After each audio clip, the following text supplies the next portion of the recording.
On behalf of the Los Angeles Conservancy, we acknowledge our presence on the traditional, ancestral, and unceded territory of the Gabrielino Tongva peoples.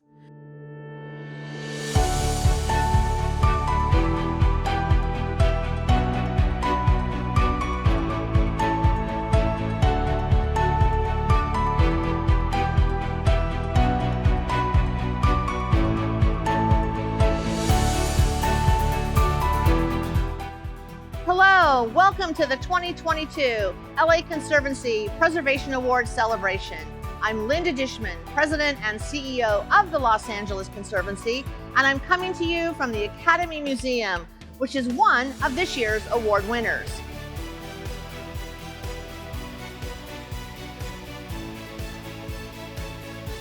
The Los Angeles Conservancy was formed in 1978 to safeguard the buildings and places important to LA County's history, from our architectural icons and cultural landmarks to our quintessential bungalow courts and legacy businesses.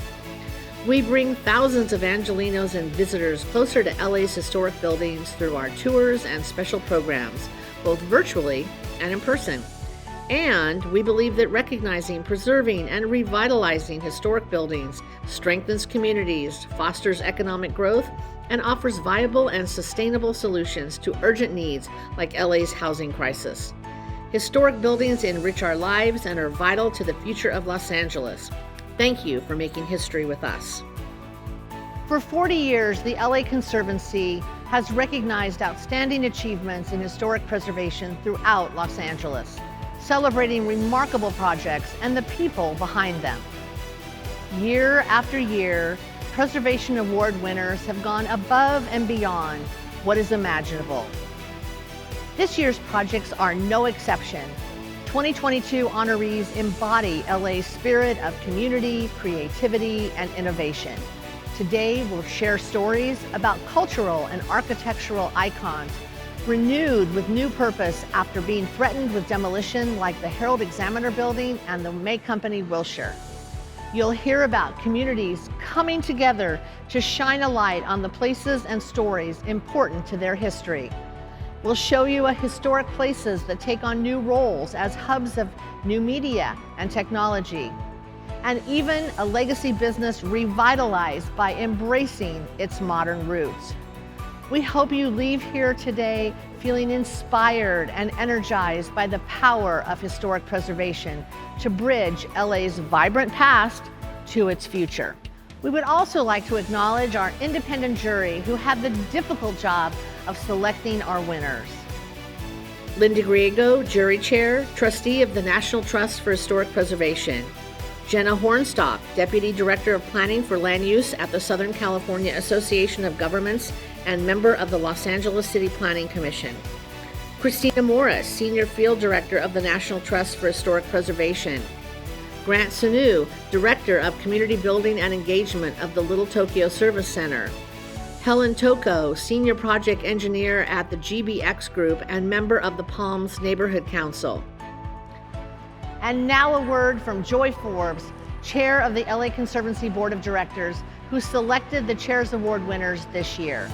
The Chairs Award is our highest award and recognizes exceptional contributions to LA County's historic environment. This year, we had not one, but two outstanding projects earning this honor. They demonstrate what historic preservation looks like. It's a confluence of patience, innovation, and resolve, where creative solutions allow historic structures to serve in new, purposeful ways. I'm delighted to recognize the Academy Museum of Motion Pictures and the Herald Examiner building for their incredible efforts today. We would like to kick off our program by recognizing City National Bank, our returning presenting sponsor. Congratulations to all of the 2022 Preservation Award winners. City National Bank is pleased to return as a sponsor for the 22nd year. As a company that was founded right here in Los Angeles almost 70 years ago, we take great pride in celebrating projects that honor LA's history and also share our core cultural values.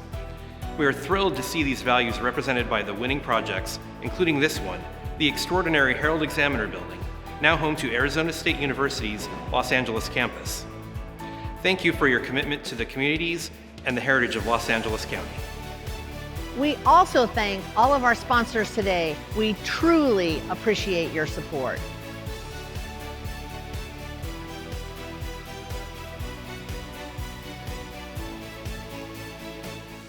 And now, the moment we've all been waiting for. Drum roll, please. On behalf of the Los Angeles Conservancy, I am pleased to present the winners of the 2022 Preservation Awards. Academy Museum of Motion Pictures.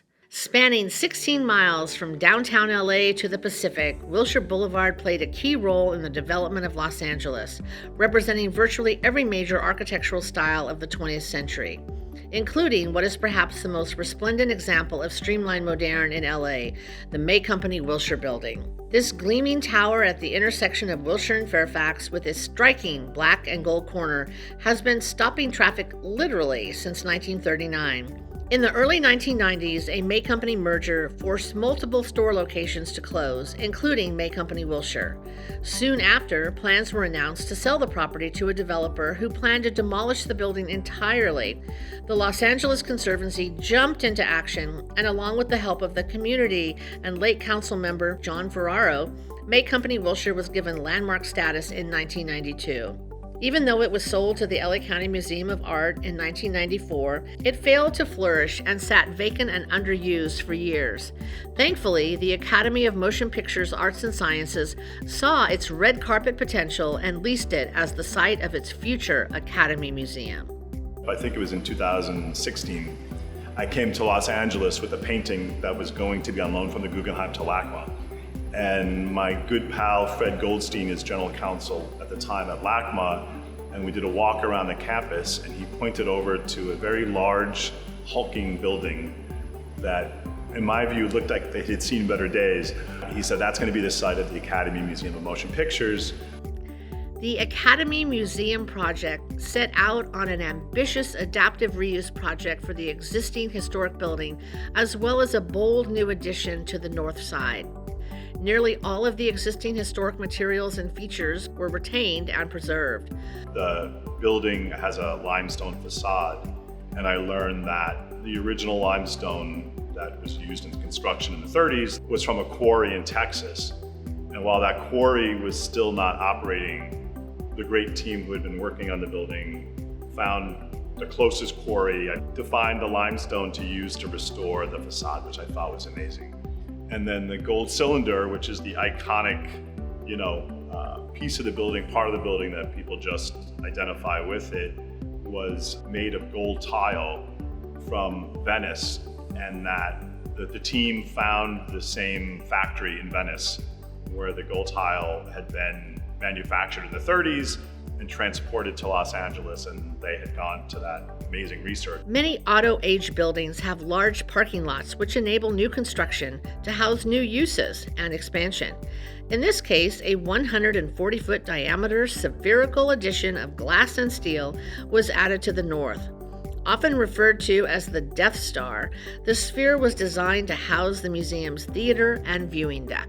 Yeah, I actually like to call it the Life Star because I think that's more in keeping with the spirit of our museum. It was such a complicated project, meaning it was the restoration of a wonderful old building, the construction of this new building, making those two structures work in harmony with each other. The building systems, projection booths in our theaters, complicated components that really at the end of the project have to work in harmony together.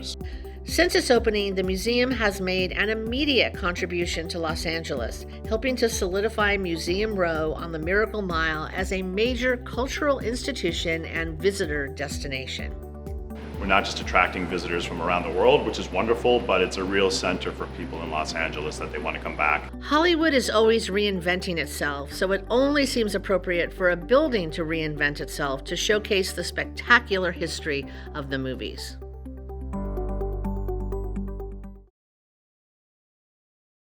Museum of Neon Art.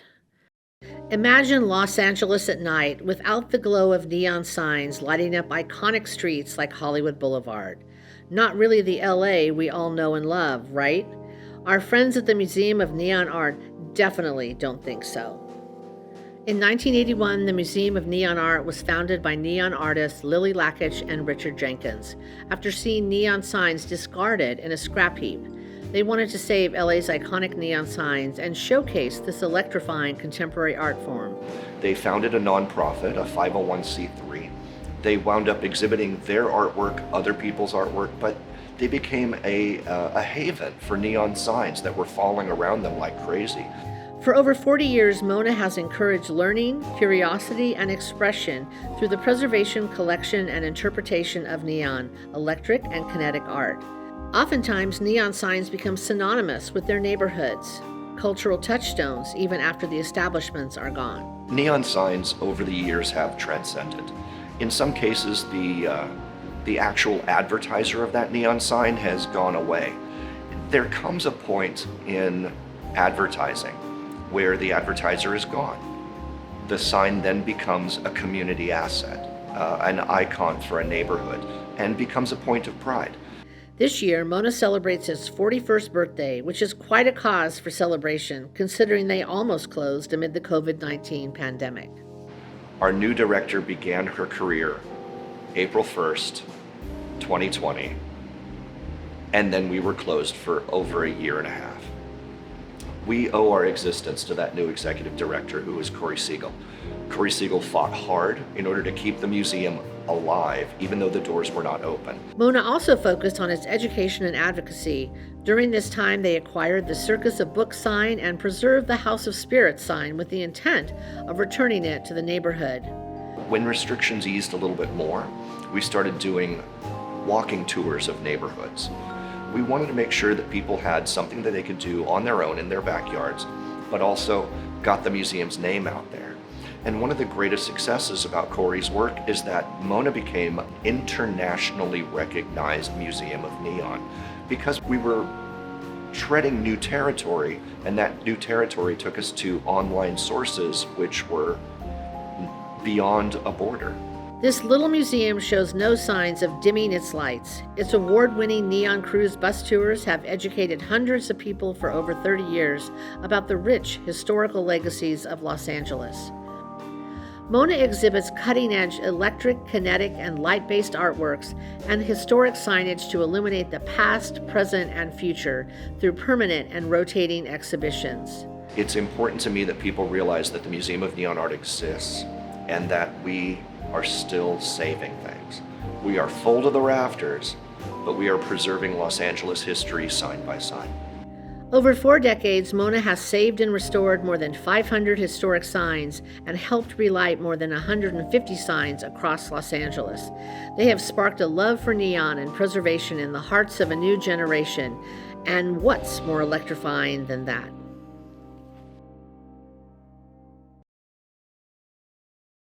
Beverly Laurel Hotel. The Beverly Laurel Hotel in the heart of the Fairfax district is one of the best remaining intact roadside motor hotels left in Los Angeles.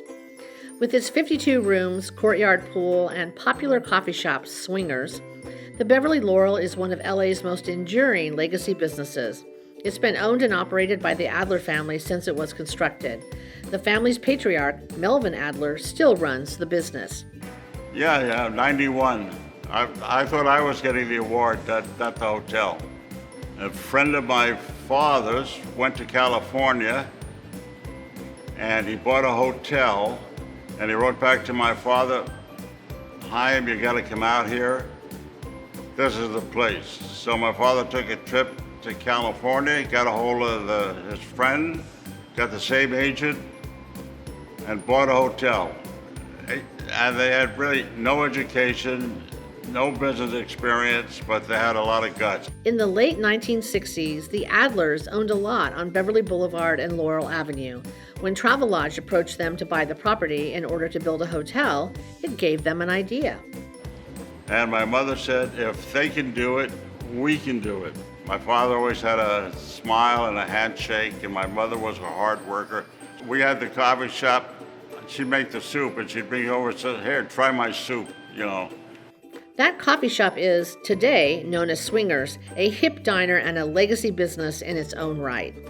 Swingers is probably better known than the Beverly Laurel. Family operated at first, and the day we opened, it was flooded. The manager was drunk, and the place was packed. We got another operator, and he borrowed some money from the bank. It skipped town. And then my daughter knew Sean McPherson, who was a pretty good operator, and he liked it. And he took it over and things got better. The Beverly Laurel's proximity to CBS Television City and its unique character helped it evolve into a community centerpiece with a strong clientele of locals and tourists. Mel Adler attributes the hotel's longevity with one thing. Well, I'm a genius. No. We were a small hotel. We were not fancy. We were clean and neat, AA approved, and we kept the prices down, and I watched expenses. By 2014, the hotel was showing its age, and previous remodels had weakened the Beverly Laurel's unique mid-century vibe. The project's limited budget mandated that no more than minimal structural changes be made, so the design team set out to improve the hotel's strengths while making subtle reconfigurations that kept the Beverly Laurel's spirit. In addition to ADA updates, mechanical, plumbing, and electrical systems were also replaced. The deteriorated courtyard and pool deck required replacement, an opportunity to return both to its original retro feel. The mid-century signage was rehabbed and updated with LED lights, reestablishing its presence in the neighborhood. Navigating a minefield of codes, the project team successfully optimized the hotel's function while restoring its mid-century luster. I like it the way it is, and I hope it stays, up to date. And I hope people keep staying there and liking it and feel good when they're there. Thanks to the loving renovation of the Beverly Laurel Hotel, one of Los Angeles' most iconic examples of mid-century modern roadside architecture is once again swinging with the times.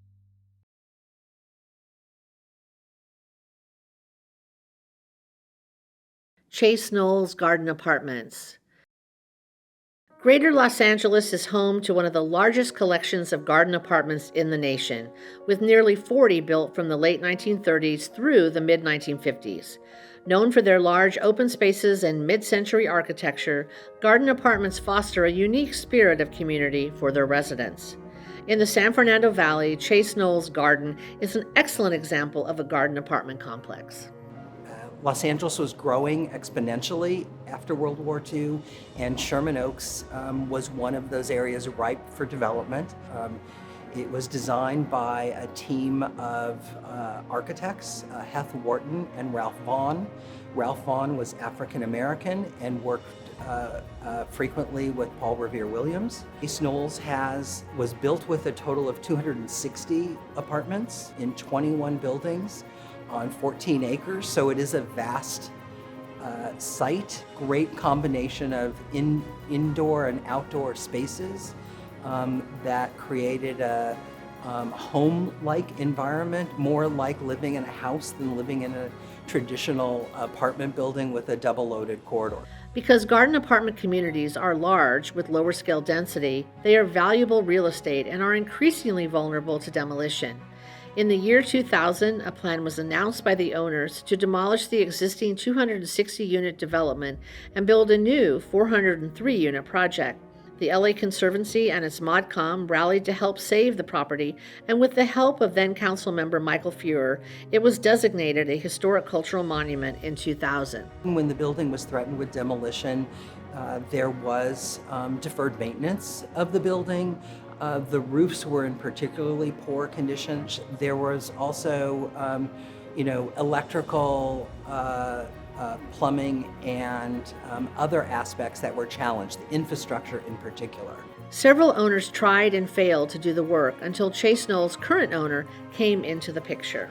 Remarkably, this property owner went gangbusters and replaced all of the infrastructure, plumbing, electrical, in all the existing buildings with minimal disruption to the tenants.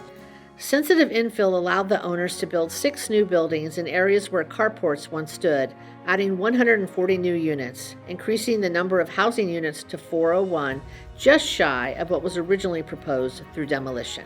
You know, unfortunately, the tenants still had to endure the construction of 6 new buildings, but the combination of new and old is what makes this property special. The project also benefited from incentive programs, including the Mills Act, to provide substantial property tax relief to preserve and maintain the historic property. The benefit of the Mills Act has been employed here to reduce the property owner's cost and allow them to make a significant investment in the infrastructure, which really benefits the tenants and all of us.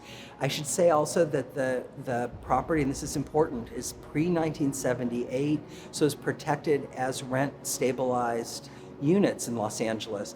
And part of our ongoing struggle with meeting our housing needs is to preserve rather than displace the housing that we already have.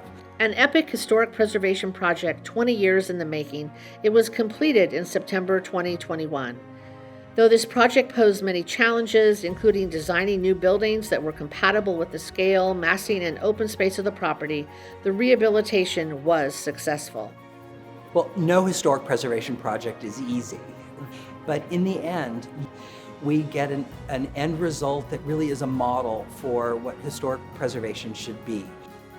At a time when we desperately need more housing units, Chase Knolls demonstrates that meeting today's needs does not mean we have to sacrifice our historic buildings. Instead, by carefully adding to Chase Knolls, more families get to enjoy the sense of community and fellowship envisioned by the original architects. Now there's an idea to chase. City of San Gabriel Citywide Historic Context Statement. Named after the 1771 Mission San Gabriel Archangel, the city of San Gabriel has a particularly diverse and rich history with a wealth of historic and cultural resources. San Gabriel was the second city in LA County to adopt a historic preservation ordinance in 1965 after the city of Los Angeles. San Gabriel adopted a preservation ordinance, which was about a paragraph, just kind of saying that this is important and we're going to save things.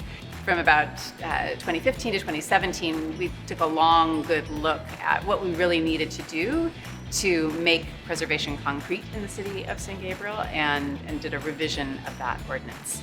The updated ordinance was a community-wide effort that included not only the adoption of the Historic Preservation Ordinance, but the creation of a Cultural Resource Commission and a historic context statement. It became the foundation on which all of our future work is going to build.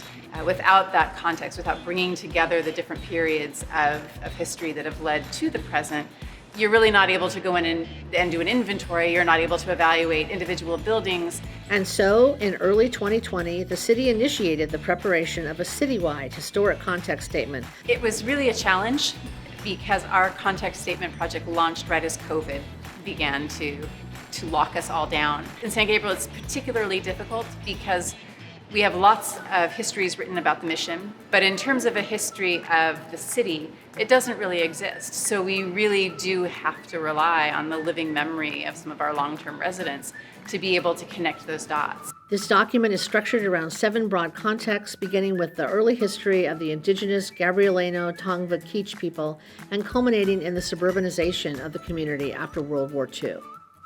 But in reality, it was a very humble region where you had the indigenous populations continuing to live and working the agricultural lands. After World War II, you had massive residential development. All sorts of housing tracts went in. And then we have all of these wonderful commercial and industrial buildings that went in as the city began to expand. All the way up to the modern, we're very proud to be the home of La Laguna Playground, or Monster Park, a very whimsical concrete playground made by Benjamin Dominguez. And so part of the work is telling the long story of the diversity of San Gabriel, which includes our Japanese population, our Chinese population.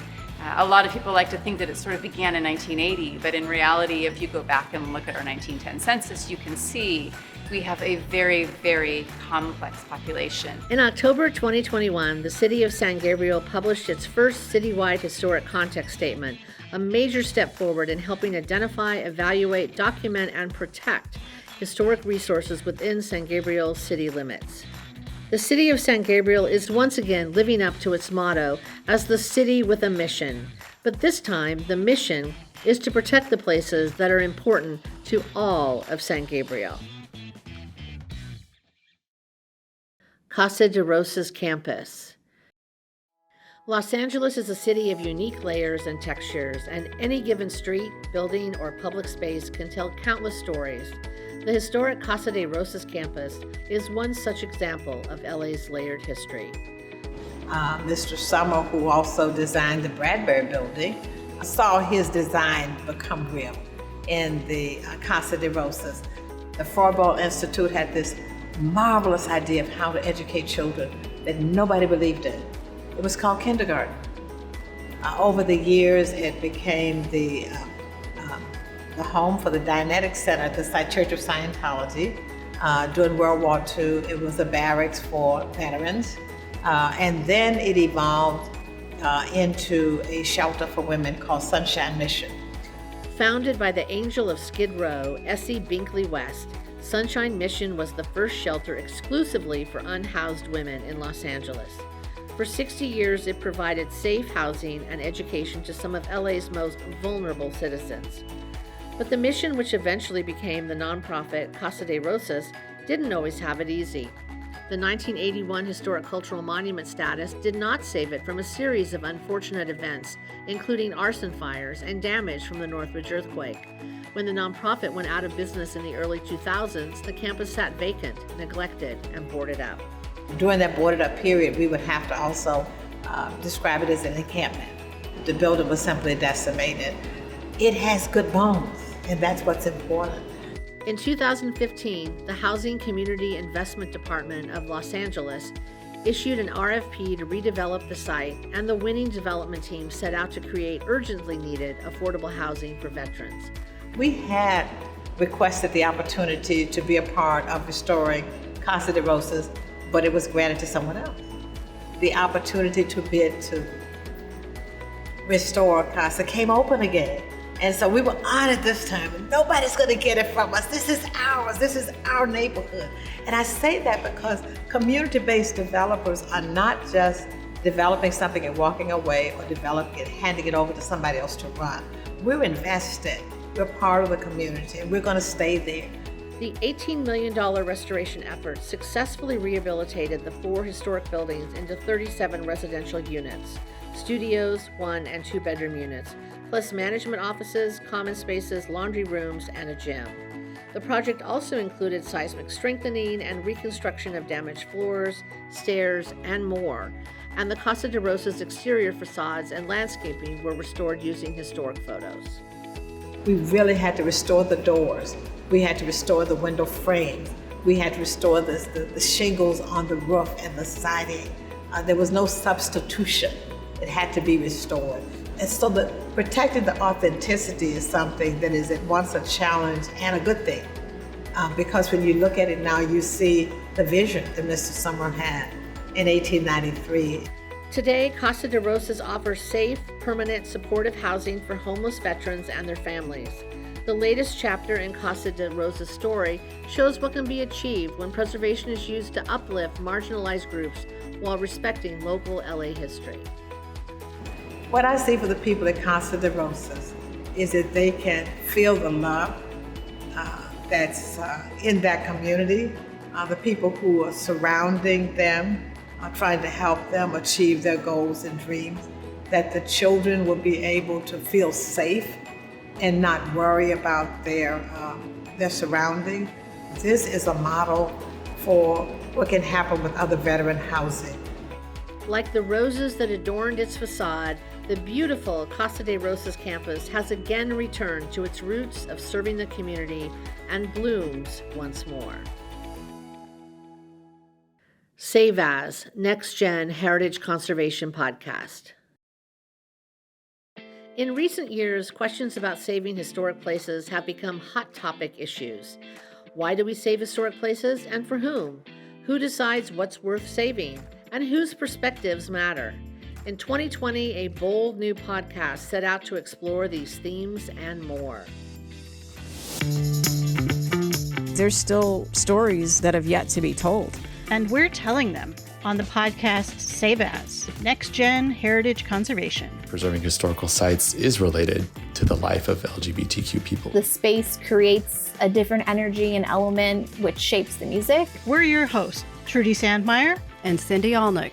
We interview folks from the University of Southern California about the places we save, why we save them, and who decides. The Heritage Conservation Department at USC was sitting on a treasure trove of research by students when a trio of USC faculty decided to create a podcast to share their work. Save As was born out of friendship and collegiality and really just sitting around with good friends thinking about how we could amplify the voices and the ideas of these amazing students in studying heritage conservation at USC. My students are really interested in what's next, thinking ahead. How is our field going to change? How can they be a part of it? And what's interesting to them is not so much conserving ye olde building, but about how the historic resources that we have can play a role in the future. This one-of-a-kind endeavor makes conservation accessible and relevant to pressing issues of today, including public health, social justice, and the housing crisis. There are certain things that people of color who come from these neighborhoods and from these communities just know about the environment that they're in. It's an emotional scar that still is part of the city of LA. So we all know something happened. Can we admit it and just put that out there and then see where that takes us? I think it matters more than ever right now. 32 episodes in, Save As is offering sound bites into the future of heritage conservation. I think the podcast really gives voice to the things that the next generation of conservation professionals and leaders are going to be grappling with. And we all know and identify with those places and stories in different ways. Save As is a clever play on words that blends saving documents with saving places. If only it were as easy to save historic buildings as it is to save a document. Apple Tower Theater. The Broadway Historic Theater District in downtown Los Angeles is home to America's largest concentrated collection of movie palaces. Designed with luxury in mind, these opulent, state-of-the-art theaters were extraordinary for their day and still inspire awe. Prolific theater designer S. Charles Lee was the forward-thinking visionary behind many of LA's movie palaces, and his first theater, the Tower, at the corner of 8th and Broadway, was a small-scale prototype of the Los Angeles Theater just down the street. I think the beauty of Tower on Broadway is that it is one of the smaller theaters, but it is also such a unique and specially placed theater. So it has a long side view along 8th Street that really gives it a presence and shows off the beauty of the architecture. The Tower Theater was billed as the finest 1,000-seat theater in America and featured a number of innovative modern marvels, including manufactured weather, also known as air conditioning, and was the first theater in downtown to be wired for talking pictures.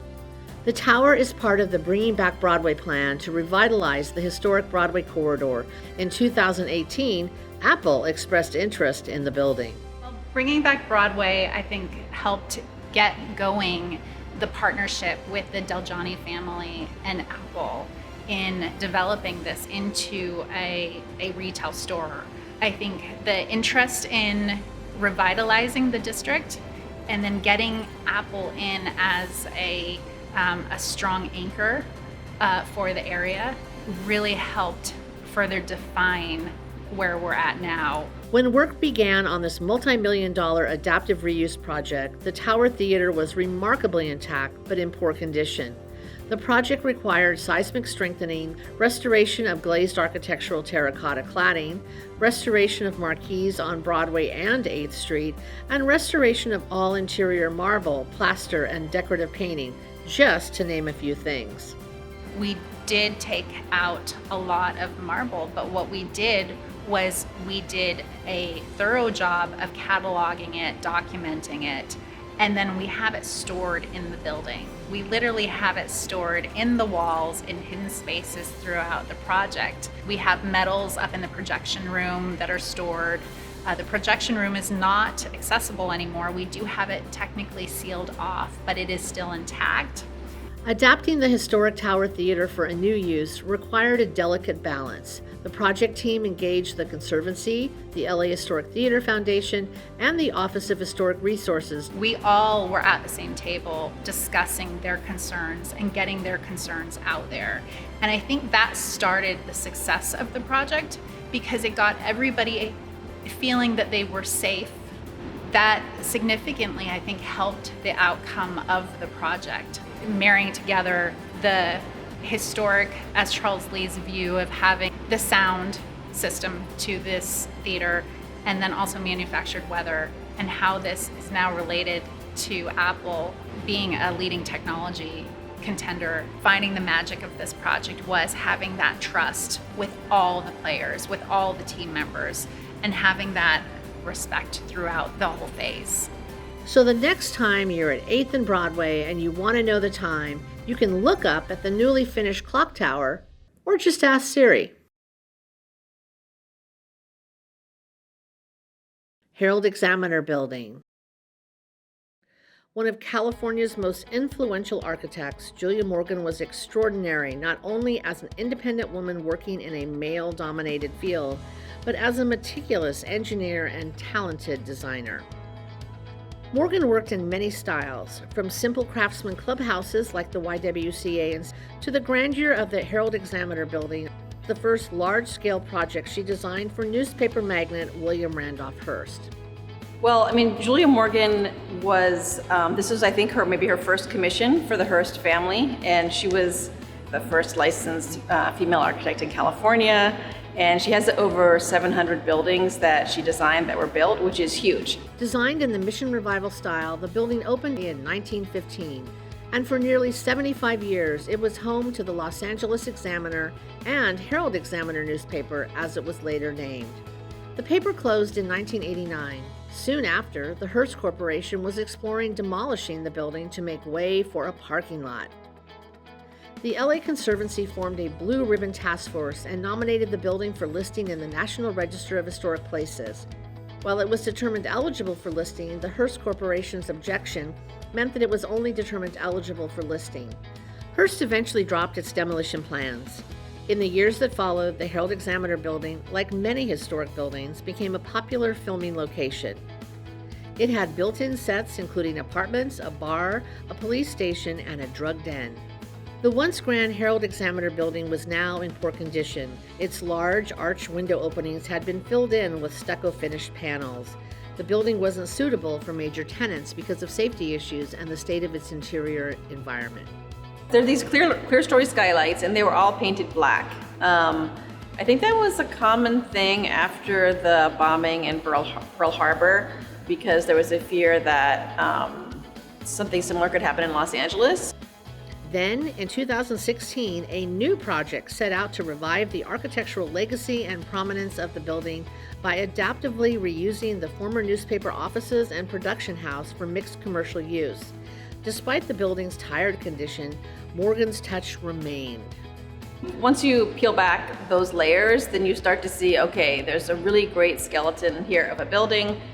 The comprehensive rehabilitation included the entire exterior and interior of the 100,000 square foot property, all in compliance with the Secretary of Interior standards to meet the requirements for the Mills Act contract and the California State Historic Preservation Office and the National Park Service for certification under the Federal Historic Tax Credit Program.